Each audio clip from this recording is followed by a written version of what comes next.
So launching on Amazon with PPC, as we know, is absolutely brutal. So what's your go-to PPC structure or strategy to help challenger brands gain traction without bleeding money, even though we all know you do need to invest a lot of money in order to launch? But have you got any top tips or like strategies that you would kindly share? I have a lot of them, and I give away our entire launch strategy for free, by the way. So I know this is a quick fire. I'm going to do my best to be brief and concise. Launch strategy Oh, no, is you is don't just need lo- to be quick fire. You can take your time, Elizabeth. That's absolutely fine. Oh God, you shouldn't have said that. I will tap behind. No, so there's a couple problems that we have found when it comes to launch. One, as you mentioned, it can be insanely costly depending on the brand. Talk about launching a supplement brand on Amazon when it's like $8 a click to even get it traction. It's really difficult. Or say you're a seasonal brand, like one seasonal brand we were working with, they had a Mother's Day product, or it was Valentine's Day on the 14th. They launched everything on like January, I think it was like 30th. So we're like in launch phase while ramping up to seasonality. Brutal. So battle tested strategies here, like in the most brutal conditions possible. And so what we found is that there's this real struggle right now. And we've seen the shift happen, I say over the past 2 years. Like two things happen. One, cost per clicks are a lot higher than they used to be. That's just the nature of cost per click platforms. But then the second problem is like sometimes you put up crazy high bids and it's like begging Amazon to take your money. Like they will not serve you impressions for a while. It's like ridiculous. So honestly, I think our secret sauce, I don't want to say secret sauce because it's not secret. I'll give it away for you. But it's that you really need to be able to, it's this all the stuff that comes after the launch. It's not really the launch prep because there's a ton of good videos. We have some out on like how to do keyword research, how to select your keywords. I will say in terms of selection of keywords, relevancy is everything. So where does your product specifically fit into the market? My favorite example of that is I always give the example of baby blankets because it's so nuanced. So if you look at like the search page of baby blanket, it's going to be wildly varied. There's like personalized blankets, there's kind of like Sherpa fuzzy blankets, there's more like thinner ones, there's like muslin, there's swaddles, there's like everything under the sun, right? Great keyword to go after, really expensive, very varied in terms of search. And so what you're really looking at is search pages that reflect your specific product. So the example that I would give is I always pull out in baby blanket is there's like a pack of 3 like muslin swaddle blankets. The search page, if you look up muslin swaddle blanket, is so specific to that exact product. So that's like a great like showcase of what relevancy is. Because I know we say relevancy all the time, and somebody's like, yeah, but it's a baby blanket. Isn't it relevant? Yes, but it's not like specifically relevant. So I would say that's number one. And I think that's the biggest trip up for most new brands, most savvy brands, and you start to get it. And then the second thing is in terms of your launch campaign structure, we are super huge fan of exact match, single keyword, single ad group campaigns, which again is not a new strategy. But my problem with most launch strategies is that's where all the launch strategies stop. Is that like, all right, do the keyword research, put up your campaigns, go have fun. And I'm like, that's not the end of the story because really what we have found is that the most crucial part to any launch is to be able to get those impressions and get that feedback as absolutely quick as you possibly can. And then everyone wants to know, so okay, so I launched my exact match only, but am I supposed to stick with exact match only? Do I launch additional campaigns? Wait, when do autos come into play? I know I should be expanding, but again, there's like uncertainty between like launch and then what the next step looks like. So here's how we do it.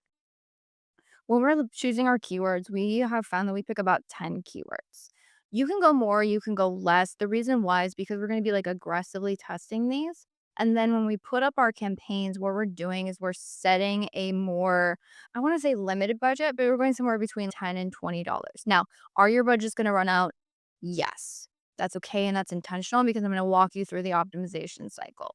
So what we do is once you launch your campaigns up, or what's my starting bid is another good question. Hey, just use the suggested bid or go a little bit higher than the suggested bid. The thing with starting bids and budgets and like this whole launch strategy and the current discussions is most people are like, oh, like I just set it up and then it just goes. Like, This whole, like, setup strategy, like, this is like you're getting to the starting line. This is not even the race yet, but everyone seems to stop of, "Oh, yeah, I set up my launch strategy, it's done." This is when the real work begins, is once you have launch. And so what we'll do, again, I was saying the algorithm seems to, like, struggle to really serve impressions, even if you have highly relevant, even if you have really high bids. And so what we will do is we have a very intense optimization cycle the first few days of launch. So what we'll do is every single day, we're going to go into the account. Hopefully, you've either put these new campaigns in a portfolio or you have a naming structure you can search for so you can see them really easily. We're searching for these. And because it's a single keyword campaign, I know if there's no impressions on the campaign level, there's no impressions on that keyword. So I'm going in and searching and I'm saying, okay, are we getting impressions? If the answer is no, I need to go make some optimizations because the problem is most people do is they'll launch a campaign and they'll be like, "Oh yeah, I'm gonna go check on it." And when like it's been 2 weeks and you have no impressions, like you should have been doing something about that day one. And I know a lot of people are worried, like, "Oh, I need to wait for the data to roll in." These days, you have to freaking force Amazon to serve you data, and that first point of data is impressions. So what we'll do is we'll go on again every single day we're looking at from when we launched the campaign or like lifetime, or we just want to see the entire cumulative lifetime. And I'm saying, am I getting impressions? Yes or no? Am I getting at least 1,000 impressions? Yes or no? If the answer is no, I'm going to go in and I'm going to make some intense bid adjustments to make Amazon serve me impressions. If the answer is yes, then I can wait for the clicks to roll in. And so from there, once we start getting the impressions, you need the impressions to evaluate the shopper funnel because you're saying, like, am I getting impressions? Okay, if I'm getting impressions, am I getting clicks? And if I'm getting clicks, am I getting orders? And you want to be able to evaluate that, but you need the impressions first. And most people wait way too long to get those. So from there, you're looking at your 10 keywords. You're essentially putting out 10 lures and saying, like, where does my product convert? Again, here's where a lot of people get tripped up. They think, "Oh, I'm gonna need everything to convert. I'm expecting all 10 of these to convert." We're not expecting all 10 of these to convert, and that's why we have our budgets limited at first, so we can go aggressive with our like, our bids. We can know we're not gonna completely spend, like, hundreds or thousands of dollars to try and test those, and then we just wanna know, "Okay, when I have enough clicks to determine if something does or doesn't work, then I can start saying, okay, so out of these 10 keywords, oh, great, these 3 and again, you're gonna hear 10 and to 3. Yes, sometimes that's the way it happens. Ideally, all 10 work, fantastic. That probably means you have a great product, but more likely than not, all 10 are gonna convert. And so from there, we can say, okay, after these 10, which ones are converting, which ones are not. We're pausing, we're optimizing the ones that aren't. And then the ones that are converting, that's where you double down on budgets. So then we can just uncap those budgets and let those fly. So once you have okay, this is where my product converts. This is where my ranking strategy is. Then that's the signal to take the next step. So we launch like auto campaigns. You can launch price match campaigns, your product targeting campaigns, and then you start building up from there. Oftentimes, what happens and I've seen this before where there's a suggestion of like, hey, launch. Sometimes we will do this, and this was a little bit what we used to do in the beginning. It's hey, let's launch in all the match types. Let's launch all of these different campaigns. You need your product targeting, you need your broad match, and your phrase match, and all those things. And really, what we found is that to really evaluate like which search pages are converting well for my product, where do I double down on for ranking? It's really difficult to analyze that structure. Now, if you had good systems, you absolutely can do this, but this makes it like so simple. Out of all these 10 keywords, which ones are converting for my product? Great. Double down on those ones for ranking, add in additional scaling campaigns to capture long tail variations, and then you're like off to the races. That was an incredibly powerful lesson. Elizabeth, thank you. How you rolled that all off your tongue as well. Thank you. I have a few additional questions actually for Yeah. those listening. That's just amazing quality content right there.